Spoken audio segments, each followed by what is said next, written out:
നമസ്കാരം. എല്ലാവരും ഹെഡ്സെറ്റ് വെച്ച് മാക്സിമം കേൾക്കണേ. സൗണ്ട് ക്ലാരിറ്റി കുറവാണേ. ശരിക്കും പറഞ്ഞാൽ ശ്രുതി സ്മൃതി പുരാണാനാം ആലയം കരുണാലയം നമാമി ഭഗവത്പാദ ശങ്കരം ലോകശങ്കരം. ശ്രീമാത്രേ നമഃ. കുറേ വർഷങ്ങൾക്ക് ശേഷം ഇവിടെ കുറേ ഭക്തന്മാരുടെ കൂടെ അപ്പോൾ ഇതൊരു പ്രത്യേക അനുഭവമാണ്. ഞാൻ എപ്പോഴും വരുമ്പോൾ കുടുംബമായിട്ടും ഇല്ലെങ്കിൽ അങ്ങനെ ചില സുഹൃത്തുക്കളായിട്ട് വരുന്നതാണ് വന്നിരുന്നു. ഇപ്പോൾ ഭക്തന്മാരുടെ കൂടെ വരുമ്പോൾ അതിൻ്റെ ഒരു അനുഭവം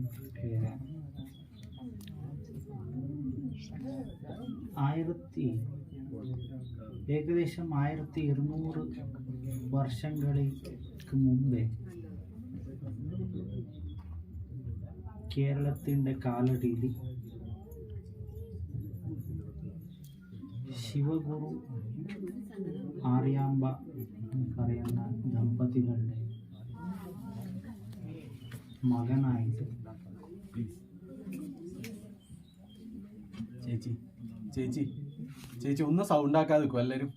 ഇവിടെ ഒരു സാധനം ഷൂട്ട് ചെയ്യുന്നതാണ്. ഒരു 5 നിമിഷം.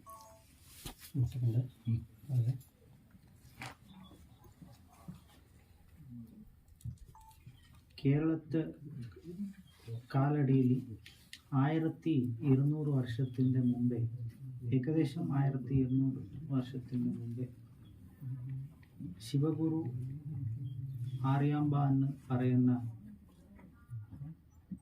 ദമ്പതികളുടെ ഗർഭത്തിൽ കൈലാസവാസിയായ ശങ്കരൻ തന്നെ ശങ്കരാചാര്യർ ഗുരുകളായിട്ട് ചിന്തിച്ചു. ശംഭോർ വപുഹു ചരതി ഭുവനെ ശങ്കരാചാര്യ രൂപ എന്നിട്ട് ശംഭു തന്നെ ശങ്കരാചാര്യരുടെ രൂപത്തിൽ ഭുവനത്തിൽ നടക്കുന്നുണ്ടെന്നാണ് പറയുന്നത്.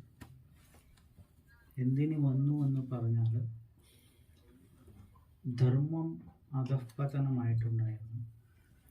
സനാതന ധർമ്മം അധഃപതനമായിട്ട് അന്യധർമ്മങ്ങൾ ഉത്ഥാന സ്ഥിതിയിൽ പോയിട്ട് ഇരിക്കുന്ന സമയത്തിൽ അദ്ദേഹം ജനിച്ചു. 5 വർഷത്തിൽ ഉപനീതനായി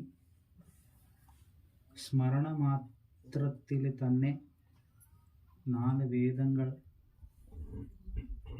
അഭ്യസിച്ചു. ഒരു ശ്രുതി എന്നാൽ ഒരു പ്രാവശ്യം കേട്ടതേ ഉള്ളൂ. അപ്പോൾ തന്നെ സ്മരണം, അത്ര ഒരു സ്മരണ ശക്തിയായിരുന്നു. 5 വർഷത്തിൽ 4 വേദങ്ങൾ അഭ്യസിച്ചു. പിന്നെ പൂർണാനദി തടയിൽ സന്യാസം എടുത്തു. അവിടെ നിന്ന് നർമ്മദാ തടത്തിൽ പോയി ഗുരു ഗോവിന്ദ ഭഗവത്പാദാചാര്യനെ കണ്ടിട്ട് അദ്വൈത മത സിദ്ധാന്തത്തിൻ്റെ ഭാഷ്യം എഴുതി. അവിടെ നിന്ന് ബദരി ലോകം മുഴുവൻ സഞ്ചരിച്ചു. അങ്ങനെ സഞ്ചരിക്കുമ്പോൾ അദ്ദേഹം വന്നത് ഈ പുണ്യഭൂമിയിലാണ്. രാമരാവണൻ്റെ യുദ്ധത്തിൽ ലക്ഷ്മണൻ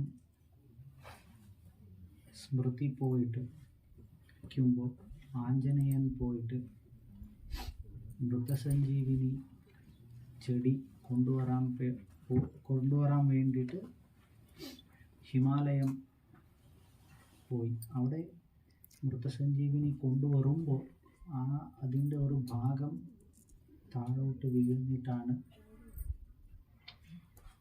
ആ ഭാഗത്തിന് കുടച്ചാദ്രി എന്ന് പറയുന്നത്.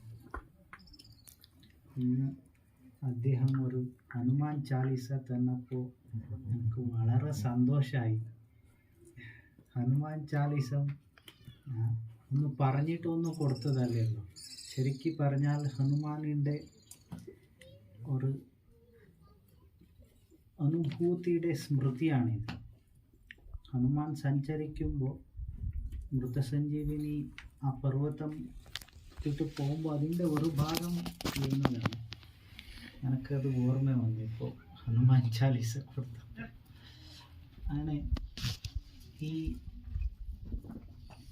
വീഴുന്ന സ്ഥലം അത്യന്ത തപോഭൂമിയാണ്. ഇവിടെ ചതുഷ്ഷഷ്ടി ദിവ്യൌഷധങ്ങൾ, ഗന്ധർവന്മാർ എവിടെ ഉണ്ടെന്ന് കണ്ടാൽ കാണില്ല. മാനുഷികമായിട്ടുള്ള കണ്ണിന് കാണുന്നതല്ല, ദൈവികമായ കണ്ണിന് കാണും. ഇവിടെ ഇന്ന് ഉദ്ഭവിക്കുന്നതാണ് സൗപർണിക. ഈ ചിത്രമൂലത്തിൽ ഇരുന്നിട്ടാണ് ആദിശങ്കർ തപസ് ചെയ്തത്. തപസ് ചെയ്തിട്ട് എനിക്ക് കിട്ടിയ ജ്ഞാനമാണ് ഈ സർവജ്ഞപീഠം. സർവജ്ഞപീഠം എന്ന് പറഞ്ഞാൽ സർവജ്ഞപീഠം അദ്ദേഹം ഏറിയിരുന്നത് കാശ്മീരിലായാലും സർവജ്ഞനായത് ഇവിടെയാണ്. സർവജ്ഞനാവുന്നത് വേറെ, സർവജ്ഞം പീഠം ഏറുന്നത് വേറെ.